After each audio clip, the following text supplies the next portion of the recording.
कुछ टाइम से अभी मैं इंस्टाग्राम, यूट्यूब दोनों जगहों से गायब हूँ और this is due to something happen to me, जिसका रियलाइजेशन भी मुझे कुछ टाइम बाद हुआ, obviously an injury. So currently I am suffering from an L4 and L5 disc bulge, जो कि हमारी लोअर बैक में ड्यूरिंग स्पाइन एक्सटेंशन मूवमेंट्स में होता है. जनरली ये ना सिर्फ weight lifting but common life में आप कुछ चीज़ गलत तरीके से उठा लो, कोई भारी चीज़, तो उसकी वजह से भी हो सकता है. But I seriously doubt that this is due to my bad form in the dead lift, जिसकी मेरे पास वीडियो आज भी है. And when I look back at it, it was not that heavy weight जिसमें मैंने 7-8 रेपिटेशंस लगाए. But sooner I realised कि वो गलत फॉर्म था, जिसकी वजह से मुझे लगता है कि ये डिस्क बल्ज ट्रिगर हुआ. ऐसा भी हो सकता है कि बहुत समय से ये इवॉल्व हो रहा हो और उस पर्टिकुलर मोमेंट पे जाकर वो ट्रिगर हो गया. तो उसके बाद कई मुझे डिस्कम्फर्ट फील होना शुरू हो गए. लाइक मैं जब कमर को ऐसे बैंड करता था तो it really hurts a lot. और इसके अलावा कोई भी स्पाइन का ट्विस्टिंग मूवमेंट या फिर नॉर्मल, आप मान लो जब आप कैट एंड काऊ पोज करते हो तो वो भी करना मेरे लिए डिफ़िकल्ट था. मैंने इनिशियली सोचा कि ये लोअर बैक के मसल सोरनेस की वजह से भी हो सकता है, बट ये पेन मेरा 1 महीने तक नहीं गया. सो आई थॉट के now it's time to see a doctor. और जब मैंने दिखवाया so yes, it was confirmed कि मुझे माइनर था तो डिस्क बल्ज है. बिकॉज अगर सीवियर होता तो ये 2 महीने अप टू इम्पॉसिबल था without seeing a doctor. But क्योंकि 2 महीने मैं लिफ्टिंग भी करता रहा तो वो और वर्स हो गया, जिसकी वजह से now I am at complete rest. I was at complete rest, but today is the first day कि मैंने वापस वर्कआउट करना शुरू किया है. I ordered these resistance band yesterday and मैंने सोचा कि जिम नहीं तो कम से कम कहीं तो मैं वर्कआउट शुरू करूं. Because you know this phase when you want to do something but you can't really do it is really depressing. और believe me or not, कहना बहुत ज़्यादा आसान होता है. मैं भी पहले कहा करता था कि when life give you lemons, make it a lemonade. It really is hard, but we'll get through it. और मेरे पास ये अपॉर्चुनिटी भी है to look back at what I did wrong, और ऐसी कौन सी चीज़ें हैं जो मैं इस फेज से निकल कर आपके साथ शेयर कर सकता हूँ, so that you can learn from my mistakes. और कैसे मैं होम वर्कआउट्स करता हूँ एंड अपनी डाइट को मैनेज कर रहा हूँ, वो भी मैं आपको बताऊँगा. So what I am doing today, let's see what I am doing today.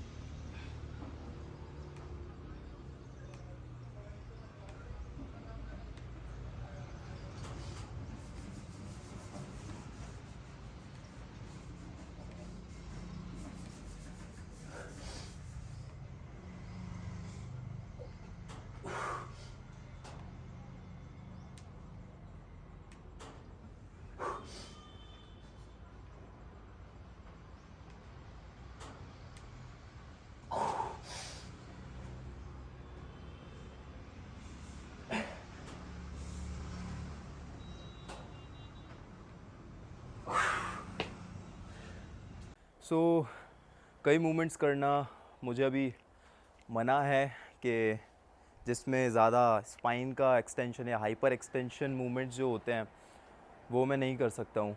And उसके साथ में ये जो ट्विस्टिंग वाला मूवमेंट होता है जिसमें स्पाइन घूमती है, वो भी मुझे अभी नहीं करने हैं। बहुत सारे ऐसे मूवमेंट्स हैं जो without putting a lot of strain on your spine हो जाते हैं, तो अभी सिर्फ उन्हीं मूवमेंट्स के साथ जा रहा हूँ। इनफैक्ट पुशअप्स में भी जब मैं टिल फेलियर करूँगा तो एक पॉइंट आता है जहाँ पर आपकी स्पाइन लोअर बैक पर बहुत ज़्यादा इम्पैक्ट पड़ता है, तो मुझे टिल फेलियर नहीं करना है। That's why I am doing 30-40 pushups पर सेट। और 2 सेट के बाद मेरा जो पुशअप्स है वो ख़त्म हो जाएगा, because I can't go further. तो मैं अब रेजिस्टेंस बैंड से ट्रेनिंग करूँगा।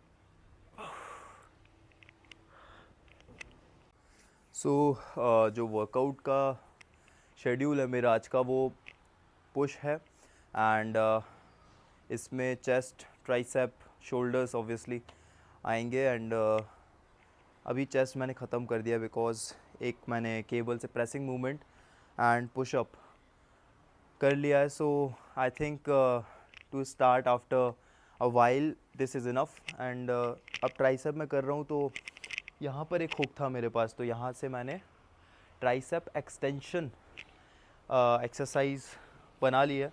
और ये जो ब्लू कलर का बैंड देख रहे हैं आप, इसका रेजिस्टेंस 15 kg का है। तो मेरे पास 3 रेजिस्टेंस बैंड है, ऐसा एक रेड जिसका 10 kg है और ब्लैक जिसका 20 kg है।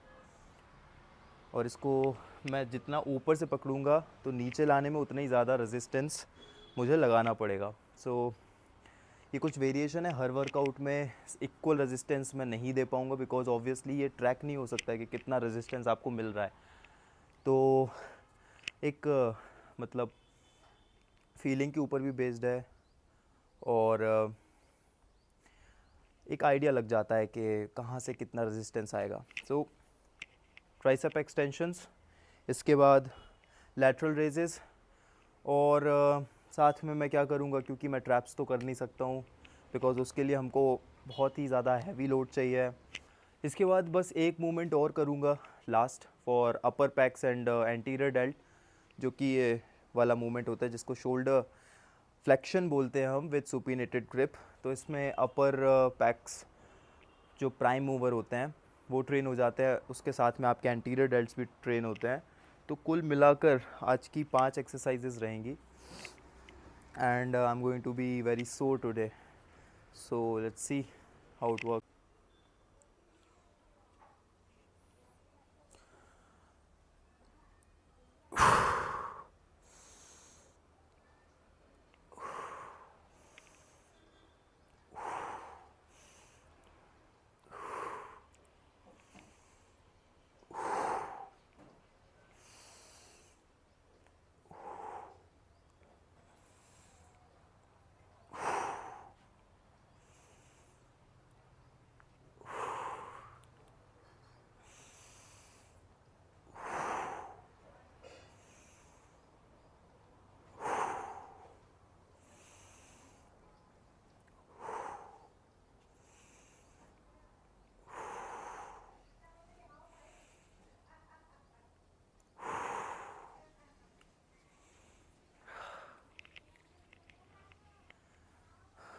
अभी जो है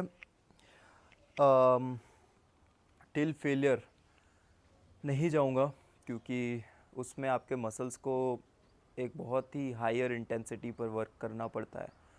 so I am not putting myself in danger as of now.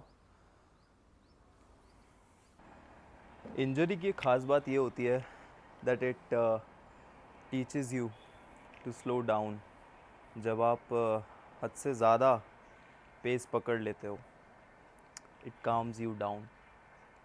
And I think life का एक बहुत ही इम्पोर्टेंट एस्पेक्ट होता है टू स्लो डाउन, बिकॉज अगर आप बहुत ही ज़्यादा रफ्तार से जाएंगे, the chances of you getting crashed is high. तो आई थिंक ये मेरी लाइफ का वही मोमेंट है that it teaches me to just take a while with yourself and take a moment to reflect. और इस फेज़ में जो मैं सीखूँगा, this will be like a roller coaster coming down, क्योंकि जब वो डाउन आता है उसके बाद का मोमेंटम उसको बहुत ही ज़्यादा हाइट पर ले जाता है। So I think this is what is life all about. तो अभी मेरा लास्ट सेट है, let's see how much we can get.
तो लैटरल रेजेस के लिए मैंने क्या किया है, इसका जो एक एंड है वो मैंने यहाँ पे हुक कर दिया है, और दूसरा एंड मैं थोड़ा सा दूर जाके पकड़ के उसको लैटरल रेस परफॉर्म करूँगा।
अभी अनफॉर्चुनेटली मैं कोई कार्डियो एक्सरसाइज भी नहीं कर सकता हूँ बिकॉज लोअर बैक पे इम्पैक्ट हर कार्डियो एक्सरसाइज में आता है, ऑलमोस्ट हर कार्डियो में। Just one cardio that is जो हमारी वो सीटेड साइकिलिंग नहीं होती है जिसमें चेयर लगी होती है, जिसमें बैक सपोर्ट होता है एंड आप बैठे बैठे उसमें पैडल मारते रहो, वो एक अकेली एक्सरसाइज कार्डियो के लिए मैं कर सकता हूँ, which is obviously not at home, but जब भी मैं जिम ज्वाइन करूँगा तो मैं वो कर सकता हूँ। Cardio is very important. तो सिर्फ मसल गेन काफ़ी नहीं होता है, your heart and lungs are also very important muscles of your body, so train them as well. Swimming भी नहीं कर सकता हूँ मैं अभी, क्योंकि स्विमिंग में भी हमारे जब लेग का मूवमेंट होता है तो लोअर बैक उसमें इंगेज हो जाती है।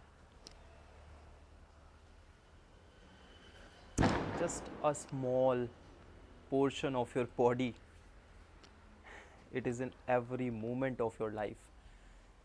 तो बहुत ही छोटी सी चीज़ लगती है बट बहुत बड़ा चेंज लाइफ में आ जाता है। Anyways, let's move on to our next exercise for upper back flexion.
सारी एक्सरसाइज करते टाइम बहुत ही ज़्यादा कॉन्शियस रहना पड़ रहा है कि किसी भी तरीके से लोअर बैक पर प्रेशर नहीं आना चाहिए।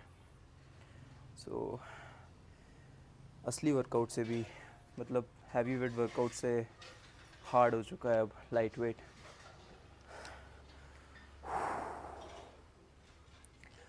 A few days back I was playing table tennis, भूल चुका था, मेरे दिमाग से निकल गया, मसल मेमोरी ना। अब टेबल टेनिस में फुल फॉर्म, एकदम स्टेप्स, एकदम जगलिंग करते हुए शॉट्स को लेना। तो मैंने एक मोमेंट आया, स्टेप किया ज़मीन पर और मेरी lower back felt like it happens like, ये जैसे आपका L4 L5, ऐसा लगा कि ये पीछे जाके वापस आगे आ गई। बहुत ही वियर्ड सी फीलिंग थी कि ये क्या हुआ। और फिर जो पेन आया, I was unable to walk, my friend brought me to clinic in under 20 minutes because वो पेन बड़ा ही अनबियरेबल था।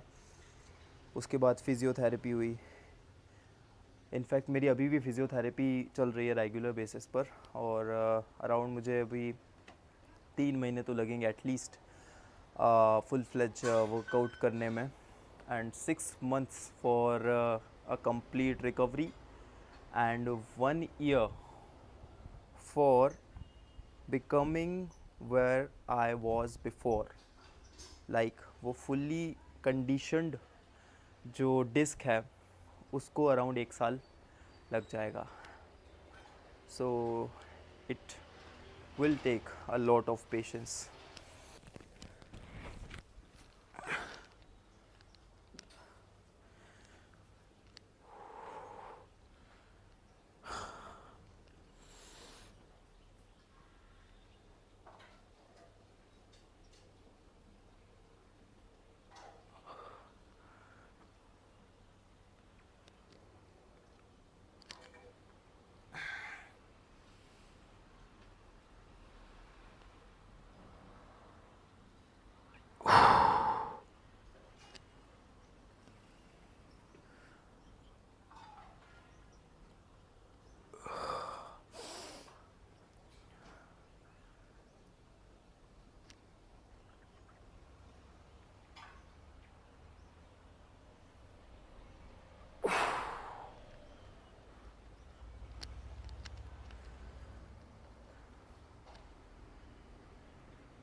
It feels great to do posing after so long. Really miss that moment. अब हम just static stretching करेंगे जो generally हम करते हैं. एंड रिमेंबर स्टैटिक स्ट्रेचिंग बहुत ज़्यादा ज़रूरी है फॉर योर मसल रिलैक्सेशन.